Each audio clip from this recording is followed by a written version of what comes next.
Hello and welcome to revolution education. केमती अच्छो समस्ते? राति पहले बोर्ड एग्जाम आउ प्रथम दिन अच्छी आमर FLO फर्स्ट लैंग्वेज ओडिया मातृभाषा ओडिया। समस्त मन में टिके टिके डर टिके टिके भय टिके टिके आनंद टिके टिके उत्साह टिके टिके एक्साइटमेंट आउ ता सहित मन में बहुत सारा कॉन्फिडेंस। समस्ते रेडी अच्छो तो चलो देख काली आमर बोर्ड एग्जाम रे 10 मार्क रो गोटे प्रश्न आसीबो प्रबंध लिखनर। तो प्रबंध लिखन तो समस्त को बहुत भल भाव आसूथबो। तो तार गोटे फॉर्मेट थाए, तार फ्रेम तुमको सही जगह क्वेश्चन नहीं दे देइथिबो, तार आउटलाइन्स गुड़िक से आउटलाइन हिसाब रे तुमको एसे लिखिया पई पड़िबो। एक कथा समस्ते तुमे पूर्वरु जानिचो। तो मु आज तुम पई गोटे बहुत सुंदर एसे नहीं कि आछि ओडिया प्रबंध परिवेश सुरक्षा उपरे।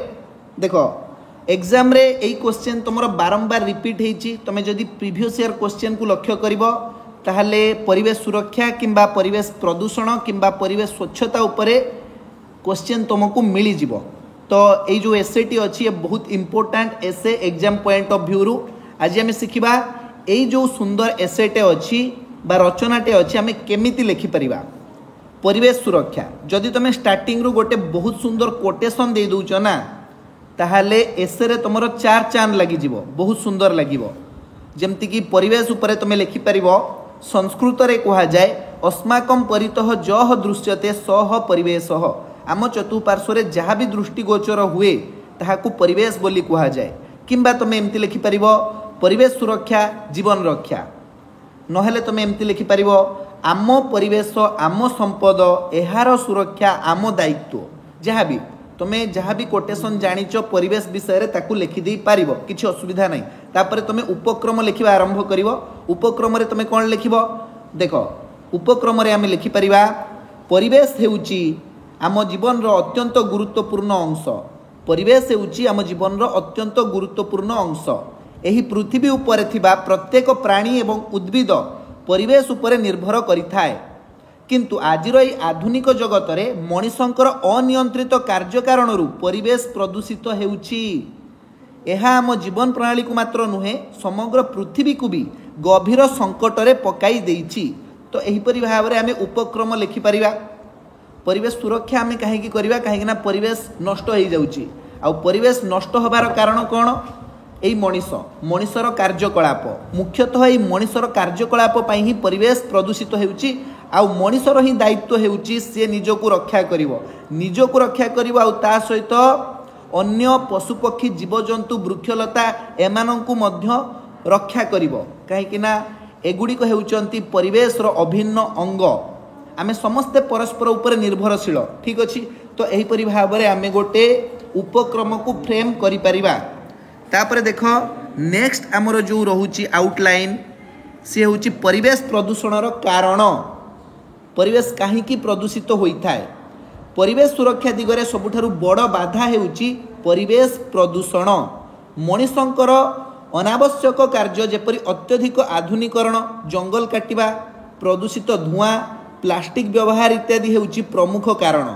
तो परिवेश प्रदूषण रो कारण कौन होता है ना आधुनिकरण, जंगल काटिबा, प्रदूषित धुआं, प्लास्टिक व्यवहार इत्यादि प्रमुख कारण हेउची परिवेश प्रदूषण रो। एहा व्यतीत किछि प्राकृतिक कारण भी अछि, जेमति कि आग्नेयगिरी उद्गीरण हे गला किंबा जंगल रे निया लागिबा, ध्वनि, वायु, जल एवं मृत्तिका प्रदूषण बढ़ी चलीछि जहाँ मानव जीवन को गभीर भाव में प्रभावित करुछि।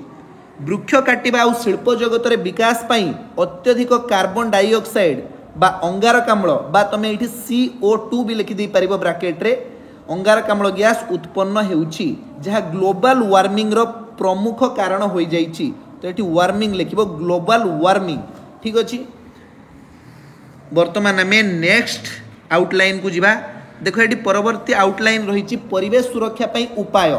परिवेश को सुरक्षित रखिया पई आमे केउ उपाय अवलंबन करि परिबा।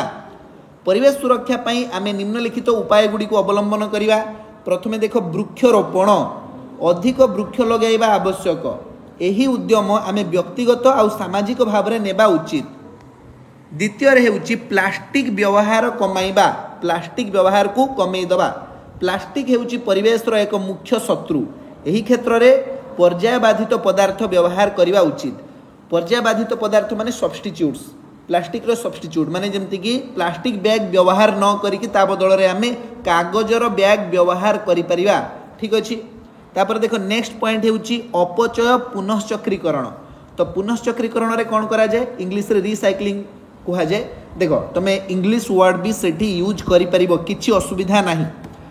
व्यवहृत सामग्री को पुनः मूल्यांकन करी प्रयोग करिले अपचय ह्रास पाई परिबो ठीक अछि।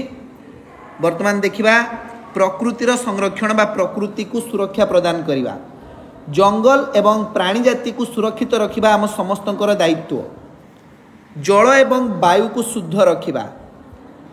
अपशिष्ट पदार्थ एवं रासायनिक द्रव्य नदी समुद्र एवं माटी रे न पकाइबा उचित जहाँकि मृत्तिका प्रदूषणर कारण होता है ठीक अच्छे। चलो वर्तमान आम उपसंहार को जीवा। उपसंहार बा शेष कथा तुमको एसे को लिखापी पड़ो 200 शब्द मध्य ठीक अच्छे। मु तो ये 243 शब्द लिखी तुम्हें चेष्टा कर 200 शब्द 210-15 शब्द भितर लिखापी पॉइंट कथा लिख। परिवेश सुरक्षा हेउची आम समस्तंकर दायित्व। जदि आमे एबे एही दिगरे सचेतन हेबा नाही ताहेले आगामी पीढ़ी पाई एक अंधकार भविष्यत सृष्टि हेबो। अतएव एटी अतएव लिखिबो अतएव एही पृथ्वी को सुंदर एवं जीवन अनुकूल करिया पई आमे प्रत्येक मनीष परिवेश सुरक्षा रे अन्यतम भूमिका निर्वाह करिबा उचित। बुझियला निर्वाह करिबा उचित। तो एही परि भाबरे तमे गोटे बहुत सुंदर एसे बा रचना बा ओडिया प्रबंध लिखि परिबो। ये थिला हमर ओडिया प्रबंध परिवेश सुरक्षा। परिवेश संपर्क रे जदि अन्य कोनोसी एसे बा प्रबंध आसे तमे ताको अटेम्प्ट नहीं पारिबो एही परि भाबरे तुमको गोटे आइडिया मिल जाइछि ठीक अछि। चलो आजिरो क्लास को आमे एही जगह रे समाप्त करिबा। परीक्षा पई समस्त को मो तरफरु ऑल द बेस्ट।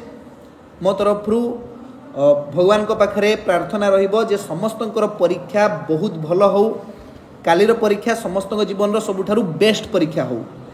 चलो जय Jagannath. Thank you so much.